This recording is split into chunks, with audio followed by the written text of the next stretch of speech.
সরকারের দুর্বল নীতিকাঠামোর কারণে পর্যটন শিল্পের বিকাশ বাধাগ্রস্ত হচ্ছে বলে জানিয়েছেন খাত সংশ্লিষ্টরা। এক্ষেত্রে মুদ্রার উচ্চ সেলিং রেটকে প্রধান সমস্যা বলছে ট্যুর অপারেটর সংগঠন টুয়াব। যদিও পর্যটন খাত এগিয়ে নিতে এর উদ্যোক্তাদের সহায়তা বাড়ানোর আশ্বাস দিয়েছেন প্রধান উপদেষ্টার আন্তর্জাতিক বিষয়ক বিশেষ দূত লুৎফে সিদ্দিকী। সকালে ত্রয়োদশ পর্যটন মেলার উদ্বোধনী অনুষ্ঠানে উঠে আসে সব বক্তব্য। মনিরুল ইসলামের প্রতিবেদন। শুরু হলো বিমান Bangladesh airlines travel and tourism মেলার ত্রয়োদশ আসর। চলবে 1 নভেম্বর পর্যন্ত। আগারগাঁওয়ে এ মেলার উদ্বোধন করেন প্রধান উপদেষ্টার বিশেষ দূত লুৎফে সিদ্দিকী। মেলায় অংশ নিয়েছে দেশি বিদেশি শতাধিক প্রতিষ্ঠান। তবে দেশের পর্যটন সম্ভাবনা বিকশিত না হওয়ায় হতাশা জানিয়েছেন খাত সংশ্লিষ্টরা। তারা বলছেন সরকারি নীতি কাঠামোয় দুর্বলতা সহ নানান কারণে এগোতে পারছে না এই শিল্প।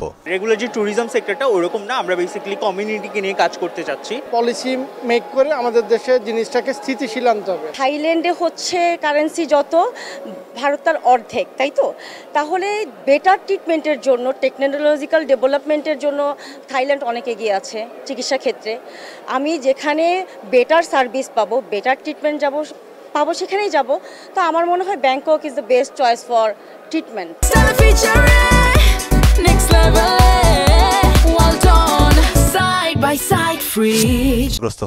বিশেষ করে রেট অফ এক্সচেঞ্জে বাংলাদেশ ব্যাংক এবং আমাদের ইন্টারন্যাশনাল হোটেল বিশাল ফারাক। সেই কারণে স্যার আমরা আপনাকে অনুরোধ করব, আপনার একটা প্রতিদিনই বাংলাদেশ ব্যাংকের মাধ্যমে যে রেটটা প্রবর্তন করা হবে সেই রেটটাই সকল ইন্টারন্যাশনাল হোটেলস, আমাদের চেইন হোটেলসগুলো সেই রেটই মানতে বাধ্য হবেন। তাহলে খুব বেশি উপকৃত হবে। সংকট উত্তরণে ইলেকট্রনিক ভিসা সহ এ খাতে প্রণোদনা দেওয়ার আহ্বান জানান তিনি। ইন্ডাস্ট্রিতে ইনবাউন্ড ট্যুরিজম আরো বেশি বিকশিত হবে যদি অন অ্যারাইভেলের ভিসার পরিবর্তে ইলেকট্রনিক্স ভিসা প্রবর্তন করতে পারি। আর লুৎফে সিদ্দিকী বলেন দেশের পর্যটনকে বিশ্ব দরবারে পৌঁছে দিতে সব ধরনের সহায়তা করবে সরকার। That's a wonderful historical, physical, tangible asset. We have other heritage sites you can go to. But tourism is much more than hard assets.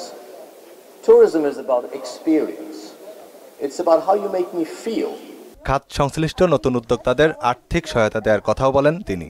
Now, that building is used for all sorts of reasons, but it is the #1 destination. Monirul ইসলাম, মোহনা সংবাদ, ঢাকা।